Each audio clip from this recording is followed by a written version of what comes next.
All right, here we go. Yes. Week two on the Gift of Imperfection. Yes. Dr. Brene Brown.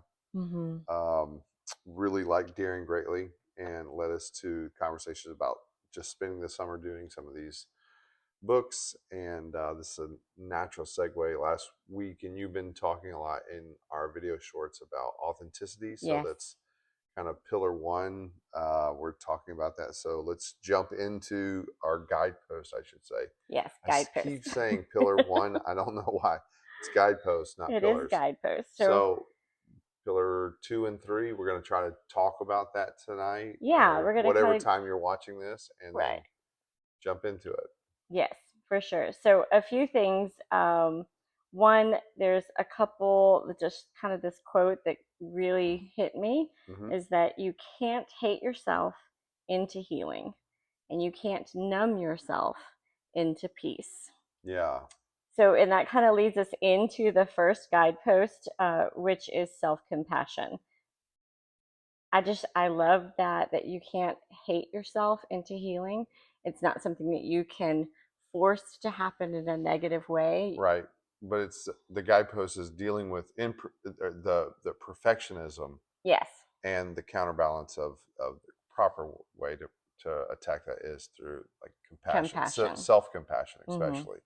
So let's talk about perfectionism for a moment. So I think that though, I think that is near and dear to my heart, but I yeah, think it comes from many, many, many things. It right, comes from a father who was an immigrant into this country that comes from a whole different world. They didn't go to high school. They had to go to work to sure, feed the family. So I mean, it's a survival, and we were taught that we've talked about the if you're going to put your name on it, it has to be perfect, right? right, Don't do something halfway and do everything 110%. Nothing can be. But there was very little grace that was attached when you didn't make the mark. And I think that's the difference. I think it's not that you shouldn't strive to do well in the things that sure. you care about. I But think that isn't that you isn't can't be so angry at yourself if you don't make it. but isn't that what happens is oftentimes what we take on the thought processes and patterns that we take on, especially Hmm. around perfectionism. Maybe at one point they served a certain generation, like maybe that intense level of you couldn't get anything wrong was like literally life or death for a previous For generation sure. in a more hostile environment. Right. And then there was never what served us at one point. We never, when we grow out of that environment or out of that situation, we hold on to those things so they Hmm. no longer serve us, but we Right. keep them around. And It's it true. becomes like it becomes, instead of a like armor, it becomes a weight, or instead of something that temporarily protected us, Yeah. we It begins to right, inhibit us. right, like think of like shame or guilt. We oftentimes pick those up in early childhood when Hmm. something devastating happens. Yeah. We don't have the language or the processes, So so we attach it to something to even begin to understand it. But most of the time we attach it to ourselves. So it's possible that your father, in a life or death situation, had that perfectionism. Like you had to get it right, and if you got it wrong, it was detrimental. right, Right. to the point of maybe someone, it was fatal, Yeah. and that was passed on. And instead of a modification of those and giving some self compassion, Well, and I think that coming from a different culture into the United States, where it is the land of milk and honey for a lot of people when they come right, here, there's so much opportunity that you don't ever leave anything on the table, that right, you don't waste what you're given and the opportunities that you're given. And I right, think that was really, really big for him with us growing up, that we understood what it meant to have all that we had and what it meant to have the ability to have the life that we could have. Because for him growing up, that wasn't the case. right. And I think that what happens, like we talked about, what happens is that that's it served someone at some point for a small period of time Mm-hmm. and never was modified. It never got a system upgrade. Yeah. Like if you think of your thoughts and your brain as a system, 100%.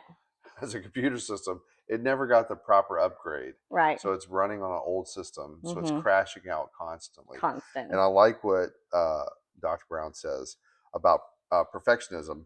It's not the same as striving for excellence. Right. And that's a good distinction because perfectionism is almost always rooted in shame or not being good enough. Yes. I'm not good enough. Yeah. Like I've got to do X, Y, Z, and In order to to measure up.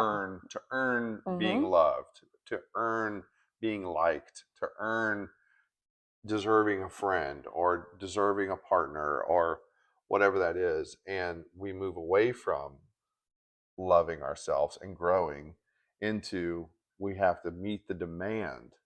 And I love the idea of what excellence looks like because sometimes excellence is just I got it done Yeah. versus I got it perfect. Perfect. Yes. Sometimes you not sometimes a lot of times it's just get it done, Mm-hmm. do the best you can and what with what you have in the Yeah. moment and move on to the next. Yes. So um, then we talk a lot about or she talks a lot about self-compassion Mm-hmm. and what that looks like. Yeah.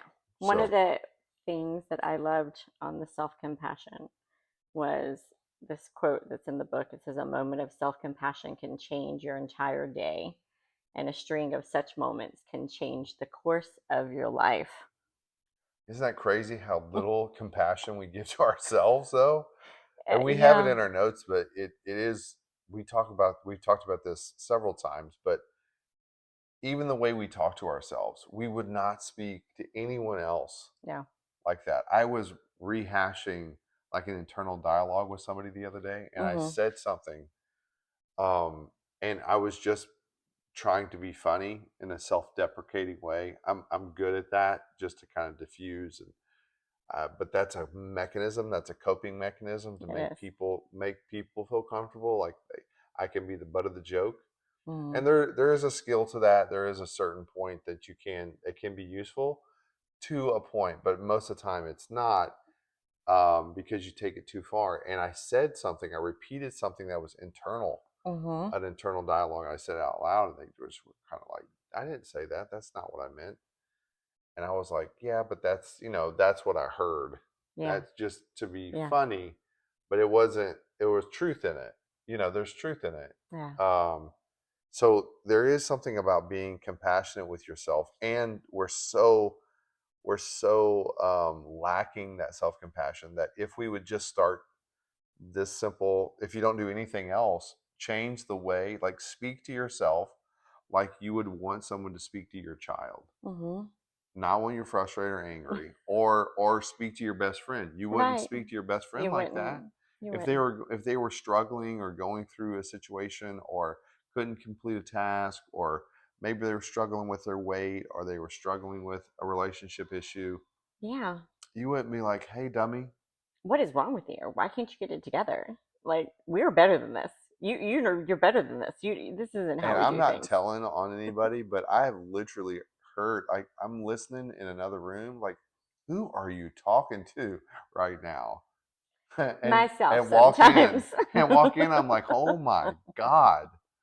Now it's been a while, It has. I've gotten much better. yeah, and Much it's better. been much more encouraging. But I can remember there would be times like this isn't a pep talk. Uh-uh. We're not giving ourselves a pep talk here. Like, you can do this. I believe in you. You got this. Everything's gonna be okay. It was like, you dirty mother. I'm like, Uh-uh. what's going on? Like, I will neither confirm nor deny that it was I'm quite not saying as who, it, what, where.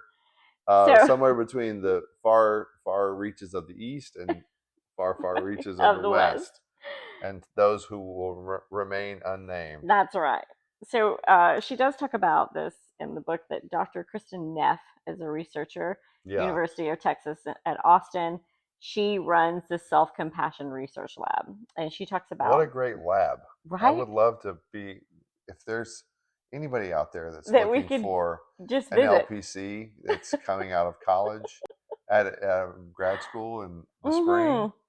please, A please, self-compassion research lab. yeah, So it says this is where studies how we develop and practice self-compassion. According to Neff, self-compassion has three elements: okay, self-kindness, common humanity, and mindfulness. And it says here's some abbreviated definitions. So self-kindness is being warm and understanding towards ourselves when we suffer, yeah, fail, or feel inadequate, rather than yeah, ignoring our pain or beating ourselves up with self-criticism. right, Common humanity is recognizing that suffering and feelings of personal inadequacy are part of the shared human experience, right, something we all go through rather than something that happens to me alone.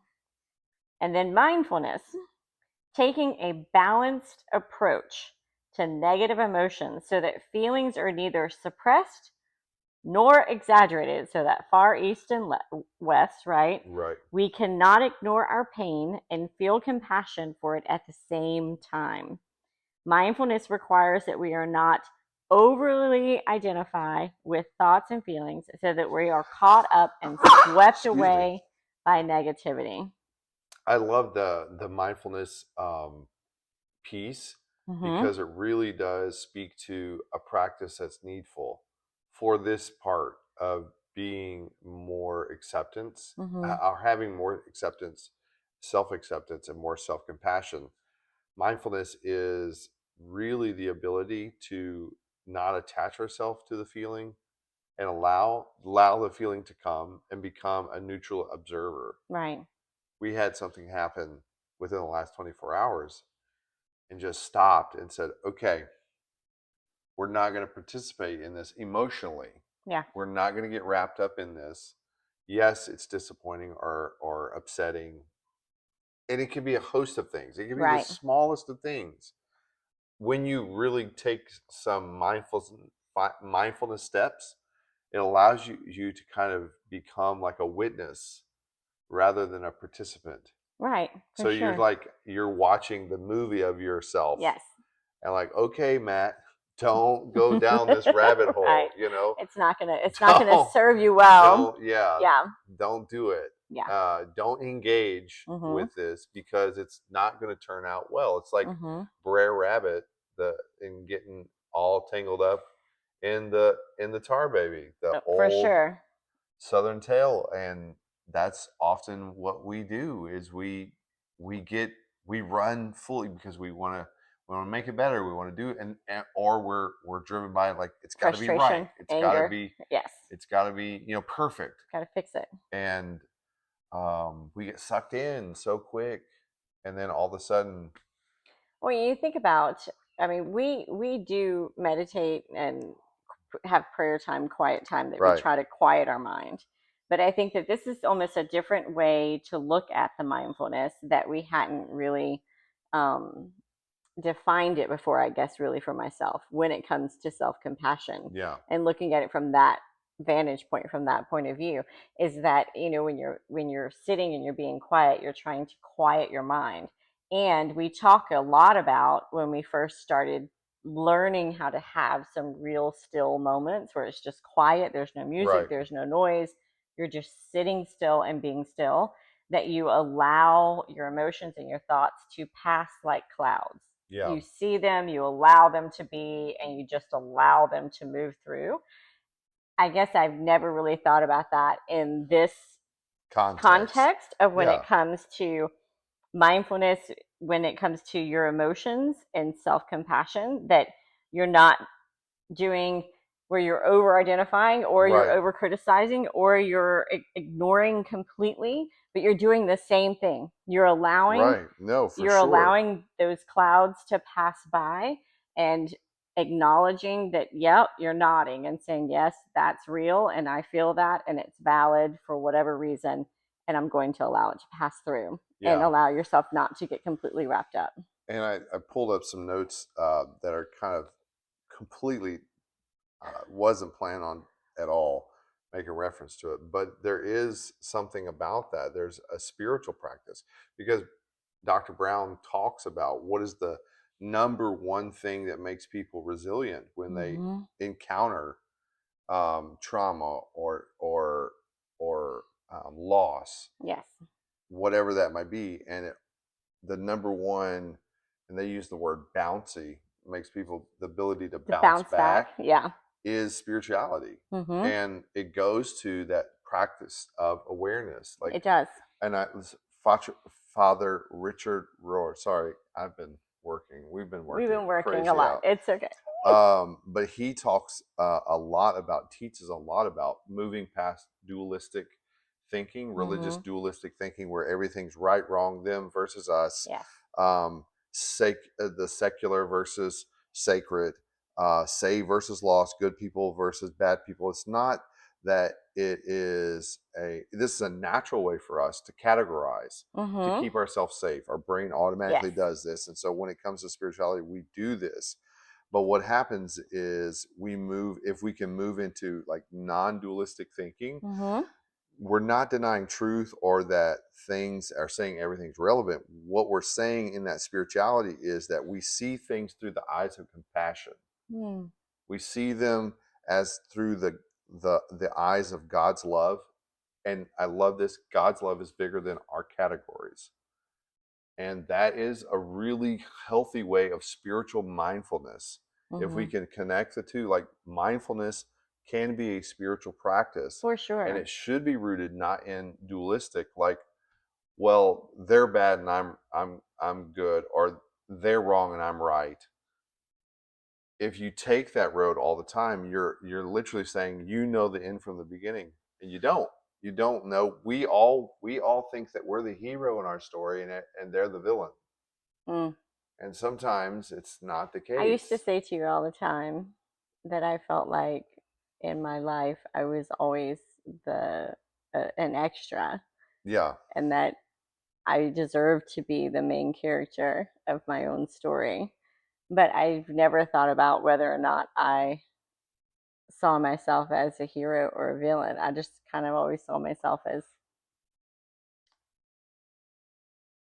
kind of a pie in the sky kind of girl. Yeah. Well, I think when it I comes to have a lot I of think when it comes to conflict, optimism. I think when it comes to conflict and like Mhm. trauma or pain, Mhm.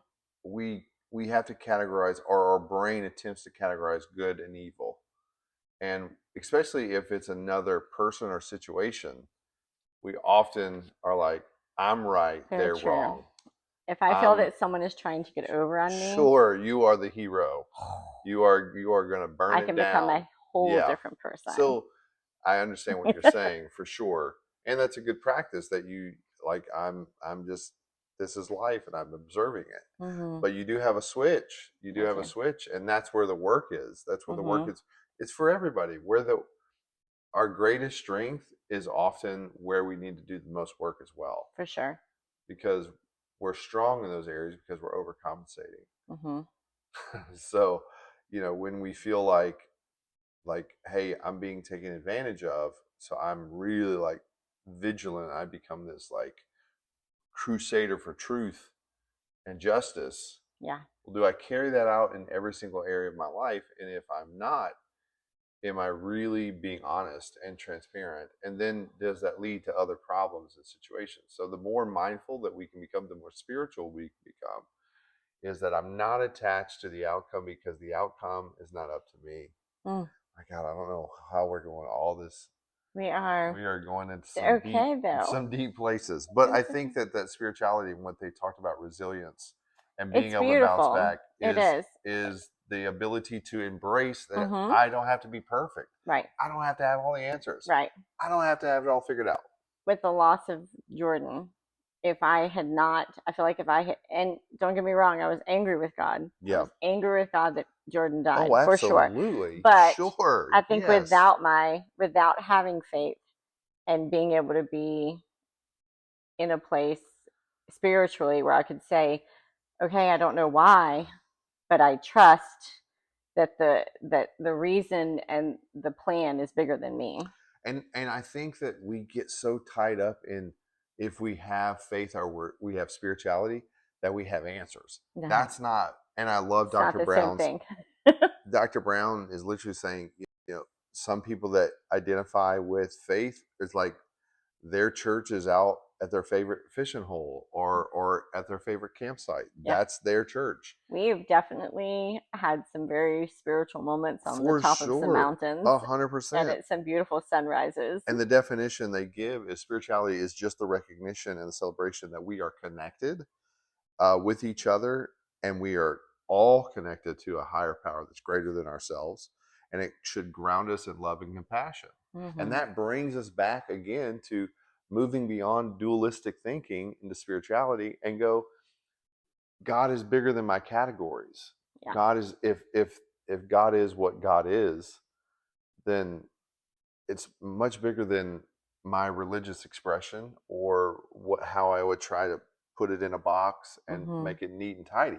But it is understanding that we're connected, and I don't have to be perfect all the time, Right. as long as I am striving to do. And man, we're going to get real spiritual, but if I'm striving to do everything as into a biblical sense, whatever my hand finds to do it as unto the Lord, whatever that means. The interactions that I have with my family, the people that I meet with on my job, the disappointment that I may be experiencing, if I am practicing just truly accepting and loving myself and loving God and loving others, it's a whole different way of living.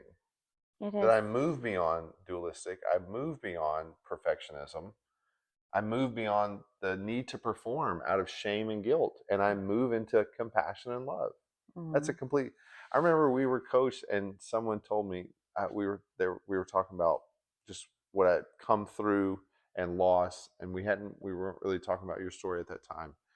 And they were saying, if you try to do anything else that's not based in love and compassion, it won't be authentically you, and you'll fail at it.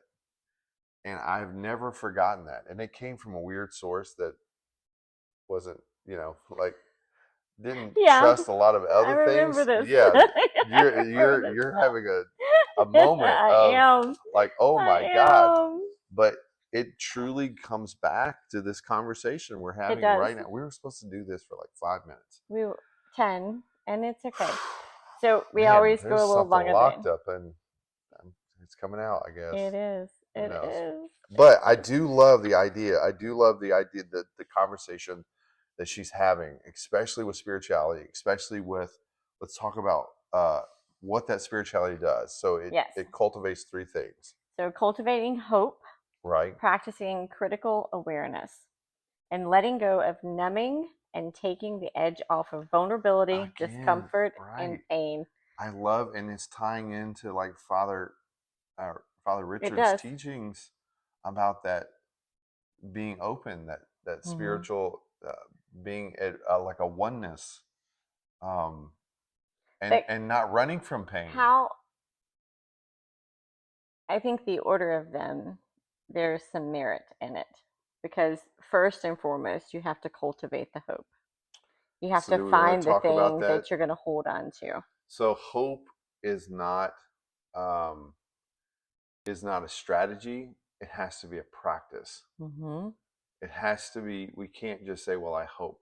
Yeah. It can't just be, "I'm going to manifest it by saying it, 14 times this certain way," and that's what's going to make it happen. Right. Hope is a mechanism. It is. Hope is a strategy. Not it is So, hope. Hope is a practice that you have to put in place. so this is what she says. Hope happens when we have the ability to set realistic goals. Yes. I know where I want to go. We are able to figure out how to achieve those goals, And this part here, including the ability to stay flexible and develop alternative routes. because isn't that exactly what's going to happen? Uh, We're like, oh yeah, every time we make I a make a plan. plan, Yeah. it is Don't make a budget around here. Do 1,000%. not.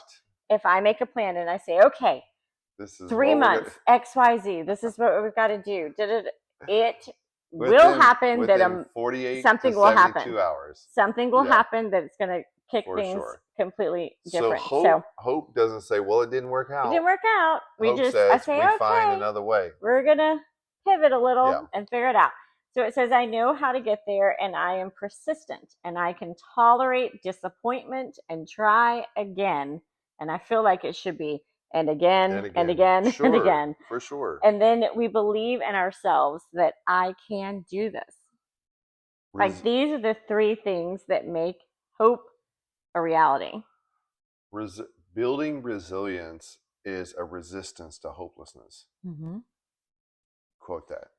For sure. I mean, building resilience, literally, this is a practice of resilience building. And building resilience is literally a direct correlation to being a defeater of hopelessness. Mm-hmm. And unfortunately, we live in a culture that um, is actually encouraged like a learned helplessness and hopelessness. Apathy is a real thing. Yeah, it is becoming like a part of us if we allow it to. Mm-hmm. And we have to find a way to break free of that. We have to find a way to fill our life with more hope, but it's practiced. Yeah. It's not just sitting around. And like faith without works is dead. Hope without practice is meaningless. It's meaningless. It's just words. For sure. I want to read this one little part. Okay. Because to me, as a mom and a grandmother and abuela, it means so very much. And because it says, hope is a combination of setting goals, having tenacity and perseverance to pursue them, and believing in your own abilities. And if that's not news enough, here's something else. Hope is learned. Snyder suggests that we learn hopeful, goal-directed thinking in a context of other people. Children most often learn hope from their parents. Yeah. Snyder says that to learn hopelessness, children need relationships that are characterized by hopefulness. Children need relationships that are characterized by boundaries, consistency, and support. Yeah. I think it's so empowering to know that I have the ability to teach my children how to hope. It's not a crapshoot. It is a conscious choice. Isn't that crazy though, that it's just a simple thing that we can take is if we put ourselves in rooms and environments and around people that are doing things that we want to do, all of a sudden we'll start doing those things. Yes. Yeah. Wyatt Graves, I'm coming. Yeah.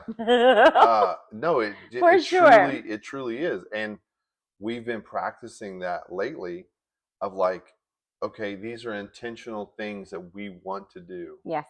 And we're going to put ourselves in these positions to do it, in these conversations, and in these environments and around these people. 100%. Children learn hope or hopelessness by being in the environment early on from their parents. For sure. And you have to relearn some things or unlearn some things. You are not your thoughts. You're not. You are not what's telling you over and over you can't do it, you're not enough. You didn't do it perfect, so it doesn't count. Well, but I think about all of the social media that the kids ingest that is that. Yeah.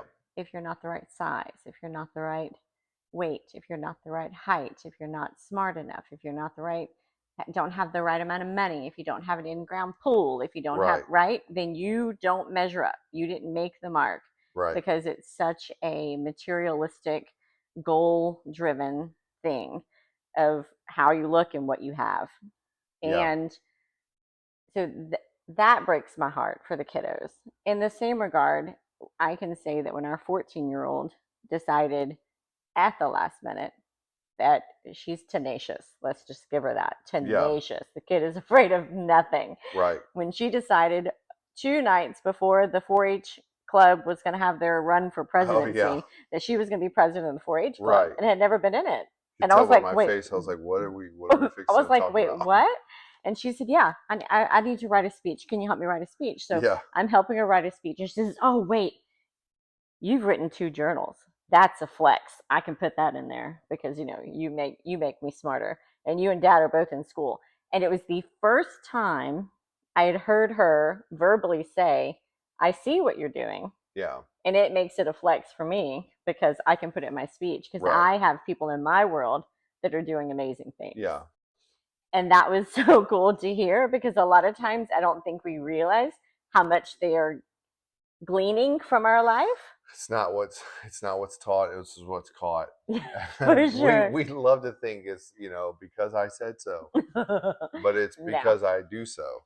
for sure. And man, and if we want to do something, we want to make a change, Mm-hmm.